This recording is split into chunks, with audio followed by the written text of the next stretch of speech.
Bali ngayon, araw na to mga kasigo, isilipin natin yung isang pinahiram sa akin ng tropa pips natin galing sa Pampanga. Kasi ito wala akong ganitong bloodline. Meron ako dati, 1/4 lang ang bloodline niya. Kaya medyo tawag dito, mahina ang dugo. Tapos i-cross mo pa, mas lalong nawawala yung bloodline. Pero ito, try natin i-cross dahil yung bloodline na galing doon sa tropa pips natin isang Jermaine Imbrek. Yo! Meron nga pala tayong bisita, mga kasingko. At nagbabalik, naglilinis, mga kasingko, si Mura na. Mga iba, basta ngayon lang kita nakita ulit. Na. Okay, atapan natin yung sa kanya. So, may tumahan tricycle eh. Bakit ngayon lang kita ulit nakita dito? Kasi busy sa busy road. Ay, I heard busy? English speaking ka na. Mura na. Yeah. Mura na mahal pa. Nawala lang. Inglesero na. So, you're so busy today? Yeah. Ayaw mo sila. Ex-batalyon. Yun. Bali ngayong araw na ito mga kasingko maglilinis tayo ng mga kulungan dahil nga kailangan lagi malinis. Tagilid na guys. Tagilid na daw.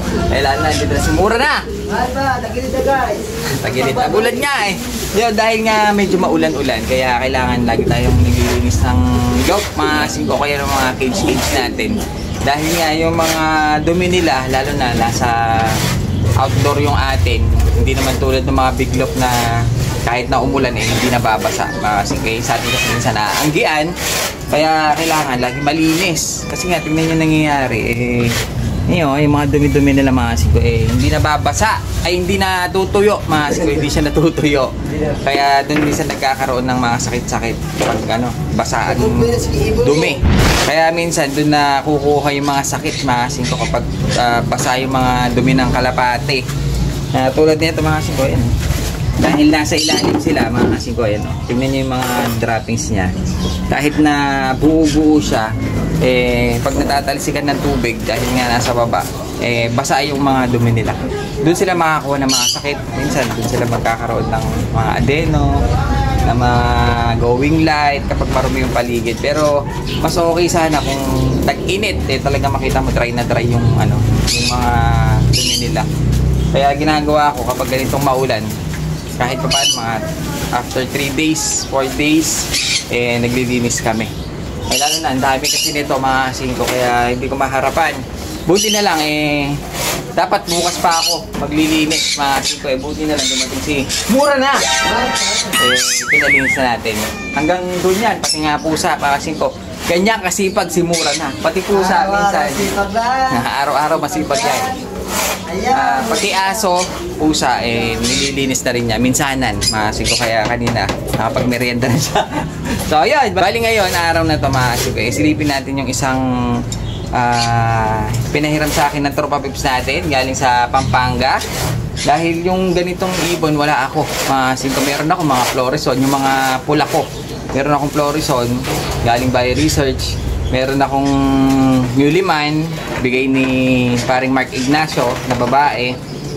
Yung isa kasi na pinahiram sa atin, mga kasingko, yung binigay sa atin na red check, lalaki, try natin isa lang. Tapos, yan na rin natin. Kuha lang tayo ng pang flyer. Kasi ito wala akong ganitong bloodline. Meron ako dati, 1/4 lang ang bloodline niya.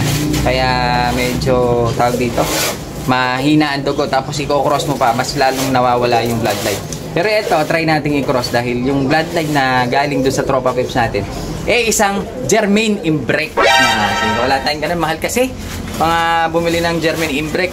Ngayon meron tayong isang lalaki.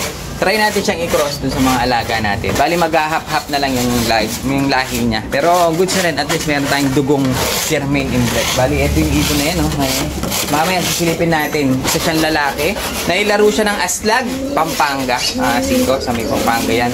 Ang Aslag, nailaro siya ng Aslag. Kaya sana maganda yung mga ma-produce nila. Gawin natin flyer. Pag tumanda, gawin natin feeder. Para may maiwan naman sa atin.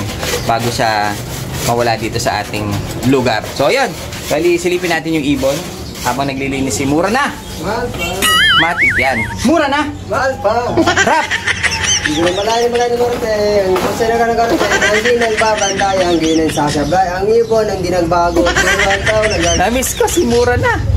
Rapper na, vlogger pa. O, vlogger. Ex Machina. Yo, what's up mga katropa nito sa True for Video. Bili kami sa mga Puno Ministro. Ten. Yo. Oh, tapos ka na, maglinis. Oh. Mukhang fresh na fresh ka pa rin kahit naglinis ka. Pero English speaking ka na talaga. Yes. Oh yeah. Hindi. Ito. Meron kasi ako dito. Ito, para hawak natin kay Mura na. Bali, isa siyang red check, mga 5. Lalaki ito. Yan, bali, isa siyang lalaki. Bali, galing to sa tropa natin, mga 5. Bali, ito yung sinasabi ko sa inyong imbrek na kak. Isa siyang lalaki, red check. Bali, nailaro ito ng... Yan, nailaro siya ng Aslag 2021, Aslag 2021. Galing sa tropa natin. Ngayon, try natin isang... Wala tayong ganito. Mga 5, wala akong ngayon. Makikita mo yung mga kak. Talagang may mga spotted siya. Kaso, medyo kondisyon na muna natin. Baka mamaya ginamit sa breeding. Bali, ito yung lalaking Germain Imbrek na pinahiram sa atin ng tropa. Try lang natin na isang salang. Tapos, pwede na nating pakawalan itong ating Imbrek para meron lang tayong flyer. Kaso, hindi ko lang alam kung anong paparis natin dito. Pwede siguro dito yung blue bar natin na Muleman. Meron kasi tayong Muleman, mga 5. Pwede to. Bali yung Muleman, mga 5, galing naman sa tropa natin na si Mark Ignacio. Pwede natin siyang i-pair dito. Hindi siya masyadong dark Yung kanyang pagka-red check parang mapusyaw. Medyo light. Makinis kasi. Mga 5, ang ganda niya Makinis kasi, tsaka gwapo yung ibon. German Imbrek, cross natin siya ng Muleman na red bar. Meron, isa lang kasi yung babae ko doon na red bar. Siya lang ang pwede kong may pares para parehas silang pula. Kasi ang mga Imbrek halos red check, halos ganitong kulay pula. Para sana hindi maalis yung pagkapula niya.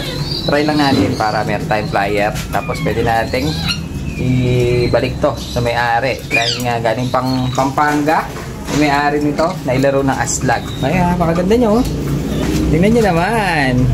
Pero sabi niya, medyo kondisyon na ito Ang kinis niya. Maasin ko kaso dito sa may bandang buntot, siguro nasa kulungan na yan. Pero dito sa bandang taas niya, napakaganda niyang ibon. Ayun, maganda ba yan? Murara? Yes.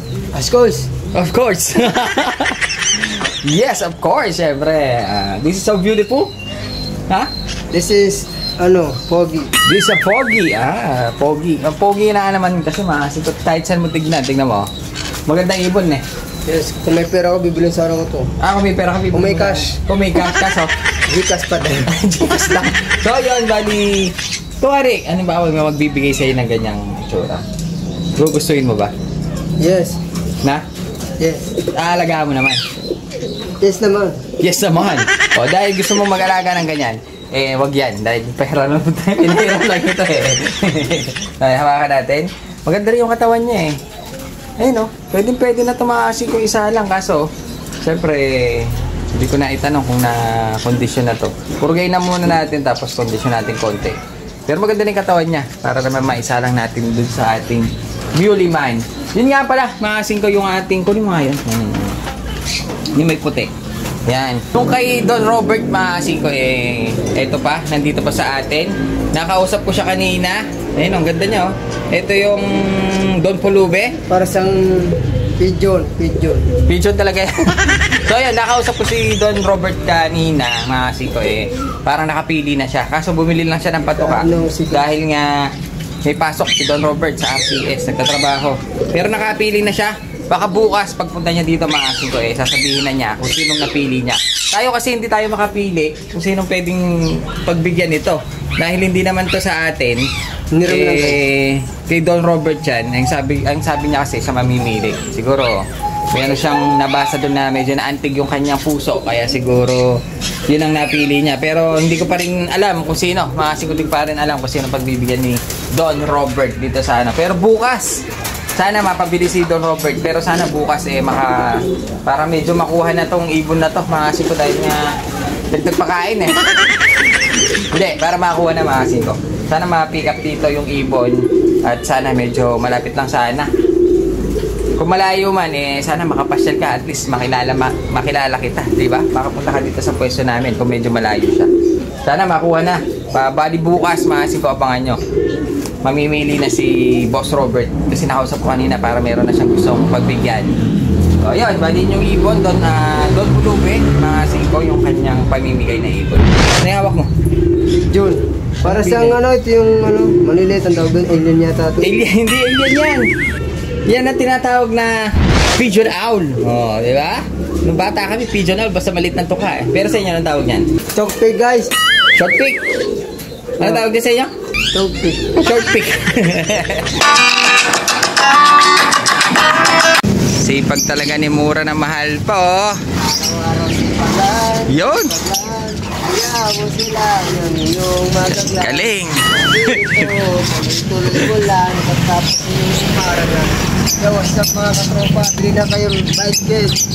750 Starbucks.